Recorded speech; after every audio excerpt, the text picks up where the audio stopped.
ఇప్పుడు ఇస్కరియోతు యూదా గురించి ప్రవచనం ఉంది కాబట్టి దేవుడు తలరాత రాశాడు, ఇస్కరియోతు యూదా చంపేస్తాడని ఆల్రెడీ దేవుడికి తెలుసు అనే విషయం వేరు, దేవుడే చేయించాడనడం వేరు. తెలుసు అంటే దాన్ని ఫోర్ నాలెడ్జ్ అంటాం.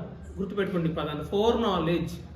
జరగబోయేదాన్ని చెప్పడం ప్రవచనం, జరగబోయేదాన్ని చెప్పడం ప్రవచనం, జరిగించడం వేరు. మళ్ళీ జరగబోయేదని చెప్పడం వేరు, జరిగించడం వేరు. దేవుడే జరిగించుంటే, ఇవన్నీ దేవుడే జరిగించుంటే అప్పుడు మనం రోబోలం అవుతాం. సో ప్రవచనాలు ఉంటాయి కదా. ఇప్పుడు రాహేలు తన బిడ్డల గురించి అంగలార్చుతుంది అంటే బిడ్డల గురించి ప్రవచనం. అంటే బిడ్డలందరినీ దేవుడే చంపించాడని కాదు, ఇలా ఒక రాజు చంపించబోతున్నాడు అనేది ముందే చెప్పాడు.